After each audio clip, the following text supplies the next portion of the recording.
विद्यार्थी मित्र हो, नमस्कार. आज आपण या व्हिडिओ लेक्चरमध्ये आपल्या नागपूर विद्यापीठाच्या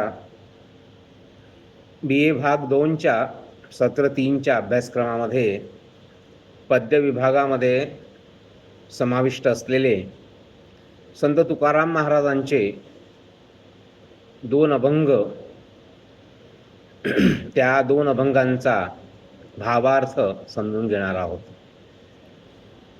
मित्रहो, संत तुकोबारायांबद्दल त्यांची महती जर आपण सांगायला बसलो तर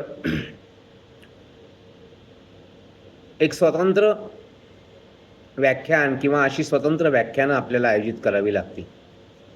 इतकं त्यांचं महत्त्व मराठी भाषा, साहित्य आणि संस्कृतीच्या आणि संदर्भात मराठी भाषा, साहित्य, संस्कृती आणि महाराष्ट्रीय जीवनमूल्य आपण म्हणू, मराठी जीवनमूल्य म्हणू, त्या जीवनमूल्यांच्या संरक्षण संवर्धनामध्ये किंवा त्याच्या अगदी प्रारंभ काळातल्या मांडणीमध्ये संत तुकोबारायांचं स्थान फार महत्त्वाचं आहे. म्हणूनच संत तुकारामांच्या शिष्या संत बहिणाबाई यांनी जे वारकरी संप्रदायाचं वर्णन केलं, त्या वारकरी संप्रदायाच्या वर्णनामध्ये ज्ञानदेवे रचिला पाया उभारिले देवालया या अभंगामध्ये संत नामदेवांचं, संत एकनाथांच्या कार्याचं त्यांनी वर्णन केलं आहे. त्यांनी वारकरी संप्रदायाला कशा पद्धतीने आणि घडवण्यात, उभं करण्यात महत्त्वाचा वाटा उचलला, त्यामध्ये त्यांनी तुकोबारायांचं वर्णन करताना तुका झालासे कळस असं म्हटलेलं आहे. म्हणजे वारकरी संप्रदायाच्या, वारकरी पंथाच्या मंदिराची उभारणी या संतांनी केली आणि त्या मंदिराच्या उभारणीतला तुकोबाराय कळस झाले. याचा अर्थ असा आहे की तुकोबारायांचं साहित्य, तुकोबारायांचं चरित्र, तुकोबारायांचं जीवन हे वारकरी संप्रदायामध्ये एका अत्युच्च शिखरावर त्या संप्रदायाला नेऊन ठेवणारं अशा प्रकारचं त्यांचं कार्यकर्तृत्व आहे. हे आपल्याला त्या अभंगाच्या आणि त्या वर्णनातून समजून येतं. तुकारामांच्या मोठेपणाची वर्णनं अनेक संतांनीही केली आहेत. आधुनिक काळामध्ये ज्या मराठीच्या संशोधकांनी, संत साहित्याच्या अभ्यासकांनी तुकारामांच्या कार्याचं आणि तुकारामांच्या अभंगाचं जे पुनरुज्जीवन आधुनिक काळामध्ये केलं, त्या पुनरुज्जीवनाच्या काळामध्ये सुद्धा तुकोबारायांचं मोठेपण अनेकांनी मान्य केलं आहे. मला फक्त एक संदर्भ आठवतो. वाल कुलकर्णी या आधुनिक काळातल्या, साठोत्तरी काळातल्या अत्यंत प्रसिद्ध समीक्षकांनी तुकारामांची कविता नावाचा एक लेख जो लिहिला आहे त्यांच्या पुस्तकामध्ये, मराठी कविता नवी आणि जुनी नावाच्या पुस्तकामध्ये, त्याच्यामध्ये त्यांनी तुकारामांच्या संतत्वाप्रमाणेच त्यांच्या वाङ्मयीन थोरपणाची सुद्धा चर्चा केली आहे. त्यांच्या काव्याचं मोठेपण काय आहे, त्यांच्या काव्यामध्ये कशा प्रकारची अवतरण क्षमता आहे, त्यांच्या काव्यातल्या ओळींना शतकानुशतके समाजाला वाट दाखवणाऱ्या सुविचारांचं आणि धन कसं त्याच्यामध्ये मूर्त झालेलं आहे, कसं त्या शब्दांनी जीवनमूल्यांना मूर्तरूप दिलं आहे, याचं वर्णन तुकारामांच्या काव्यातील अवतरण क्षमता या संदर्भात वर्णन करताना वाल कुलकर्णींनी केलं आहे. अनेकांनी, दिलीप पुरुषोत्तम चित्र्यांनी तुकोबांचे वैकुंठ गमन नावाचा एक जो ग्रंथ लिहिला आहे, छोटी पुस्तिका आहे ती, तर दिलीप पुरुषोत्तम चित्र्यांनी त्याच्यामध्ये तुकोबांचं साहित्यशास्त्र कशा प्रकारचं असू शकतं किंवा मराठीच्या साहित्यशास्त्रामध्ये तुकारामांचं स्थान काय याचं वर्णन केलं आहे.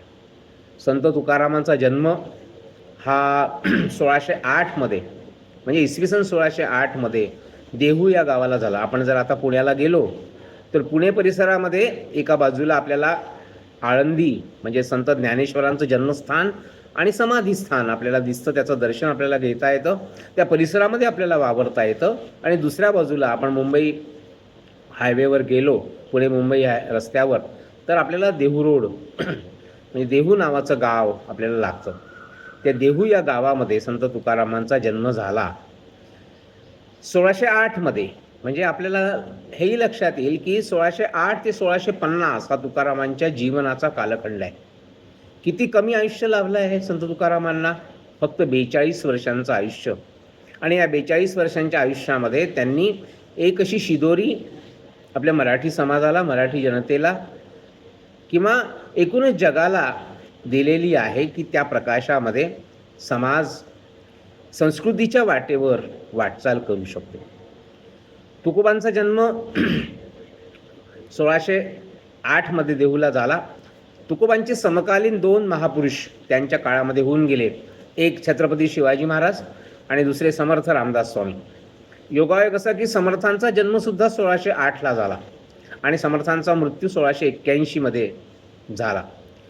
त्याच कालखंडामध्ये छत्रपती शिवाजी महाराजांचा जन्म 1630 मध्ये झाला आणि शिवरायांचा मृत्यू 1680 मध्ये झाला. ते 50 वर्षाचं आयुष्य समर्थांचा, म्हणजे या तीनही महापुरुषांचा कालखंड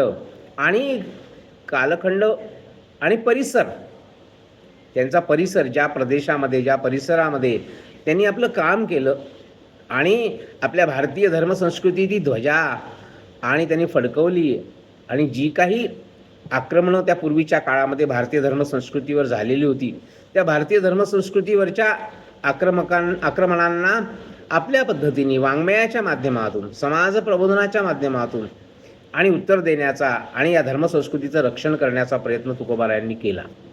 तुकोबारायांचे चरित्र भरपूर सांगता येईल. खरं म्हणजे तुकारामांचे जे सगळे अभंग आहेत, त्या अभंगांमध्ये त्यांची चरित्रगाथा, आत्मचरित्रात्मक अभंग लेखन तुकोबारायांनी केलेलं दिसतं. तुकारामांच्या गाथेमध्ये जवळपास 4500च्या वर अभंग आहेत. त्या 4500 अभंगांमध्ये आपल्याला पुष्कळ तुकोबांच्या जीवनाचं दर्शन आपल्याला घडतं. कारण की त्यांनी अनेक अभंगांमध्ये आपल्या जीवनात आलेल्या प्रसंगांचं, घटनाप्रसंगांचं, आपल्या जीवनात आलेल्या विविध प्रकारच्या प्रसंगांचं वर्णन त्यांनी आपल्या याच्यामध्ये केलेलं आहे असं दिसतं आपल्याला.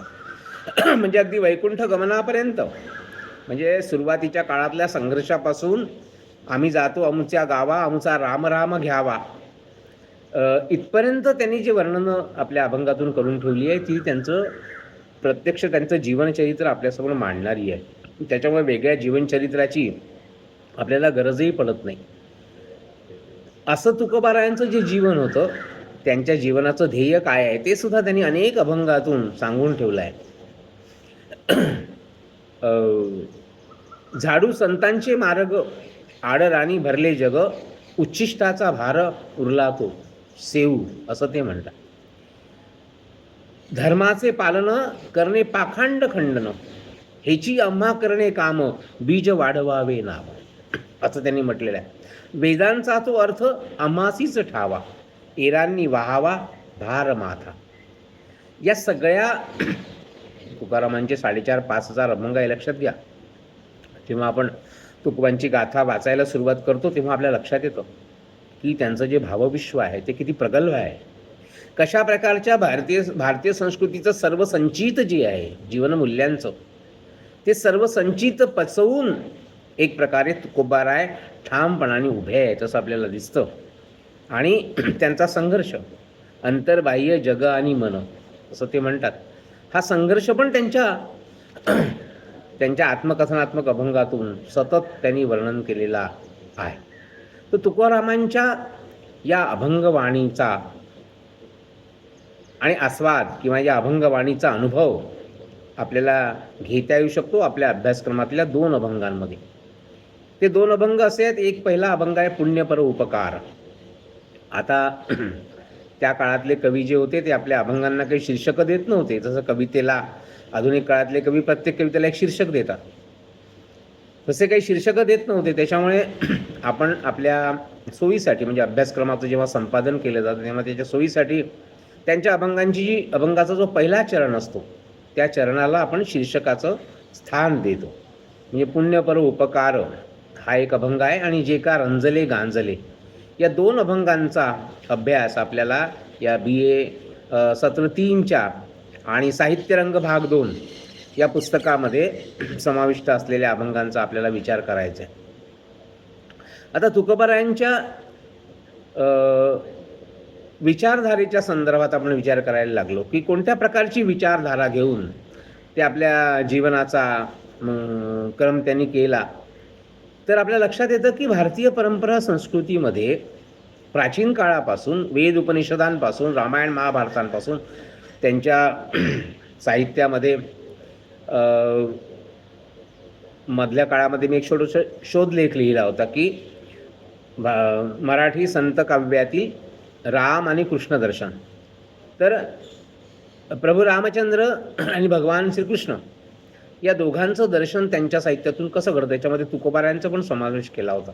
तर तुकोबांच्या पण काही अभंगांमध्ये आणि या सगळ्या या प्राचीन काळातल्या आणि आपल्या महापुरुषांचा किंवा देवी देवतांचा उल्लेख येतो.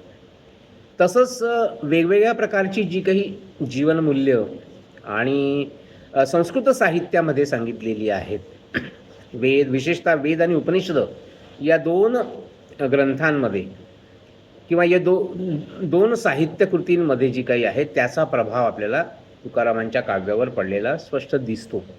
तुकारामांच्या जीवनदृष्टीवर पडलेला आपल्याला स्पष्टपणे दिसतो. आणि अशा प्रकारची जीवनदृष्टी घेऊन तुकोबाराय आपलं कार्य करताना दिसतात.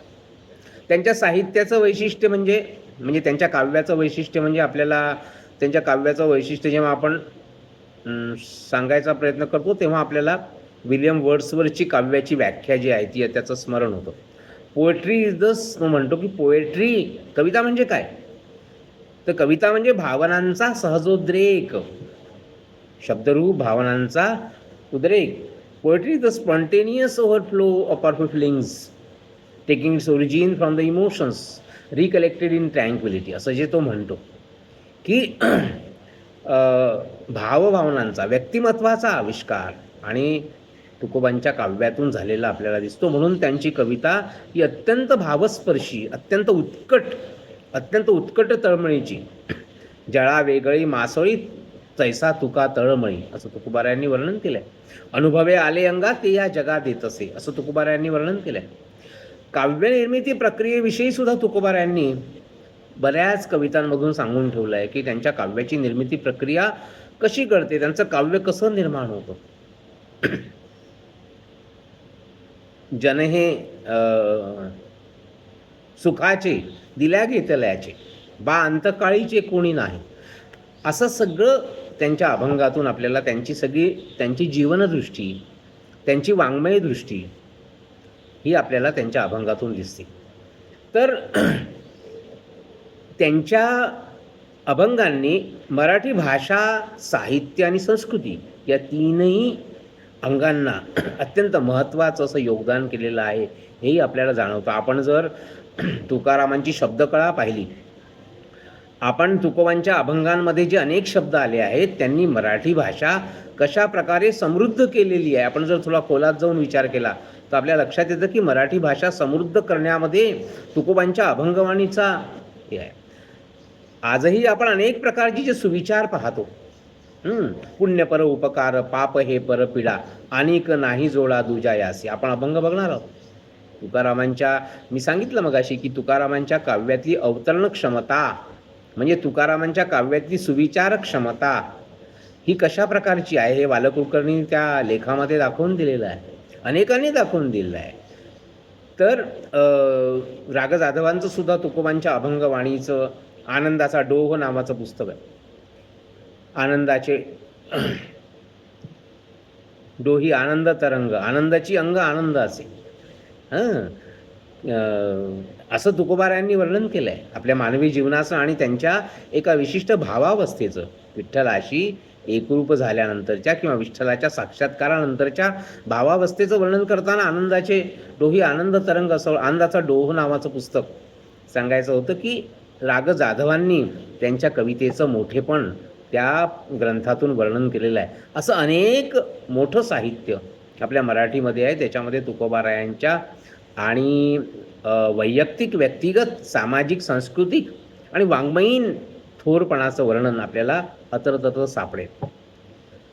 तुकोबारायांनी स्वतः अनेक ठिकाणी या सगळ्या वर्णन केलं आहे की आम्हा घरी धन, जसं बघा शब्दांचं वर्णन कसं करतात ते. कवीला संतत्वाच्या पातळीवर पोचलेल्या या साहित्यिकाला या सगळ्या गोष्टींची कशी जाणीव आहे, खोलवर जाणीव आहे, हे पण मला लक्षात येतं. आम्हा घरी धन शब्दांचीच रत्ने, शब्दांचीच शस्त्रे यत्ने करू, शब्दची आमुच्या जीवाचे जीवन, शब्दे वाटू धन जन लोका. आपल्याला माहीत आहे की शब्द हे काय आहे. शब्द हा घटक हे साहित्याचं मूलद्रव्य आहे. वेगवेगळ्या कलांची जी मूलद्रव्य असतात किंवा मूल घटक असतात किंवा व्यवच्छेदकत्व असतं, त्यातलं साहित्यकलेचं व्यवच्छेदकत्व आहे शब्द हा घटक. आणि शब्दांचं महत्त्व सगळ्यांनीच सांगितलं आहे.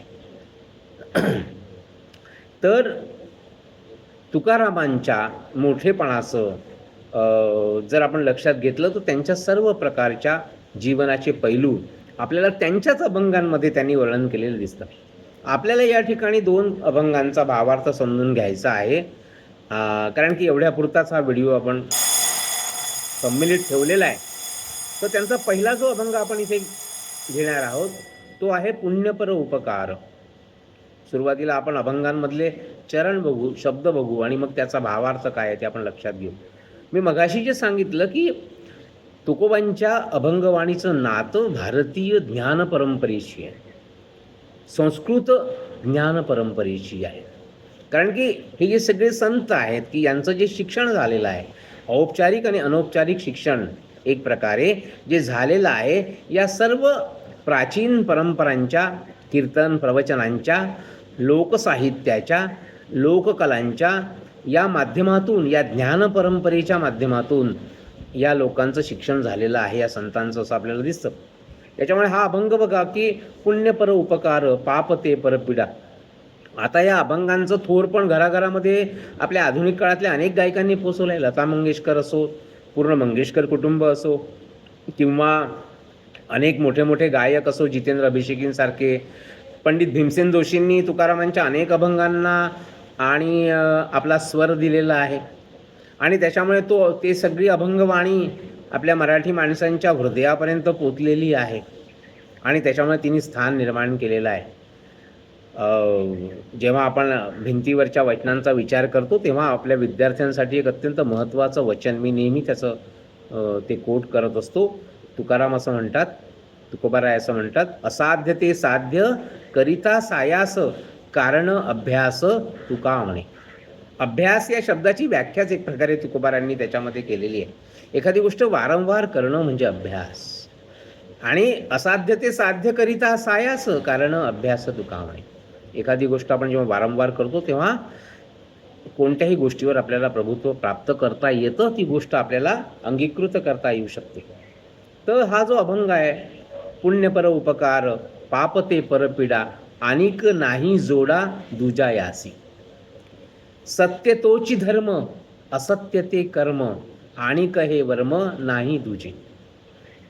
आपण ज्या अनेक गोष्टींना जीवनमूल्य म्हणतो, जीवनाचं मूल्य म्हणतो, जीवनाचं मूल्य म्हणजे ज्याच्या आधाराने मानवी समाजाची धारणा होते, ज्याला धर्म म्हटलं जातं.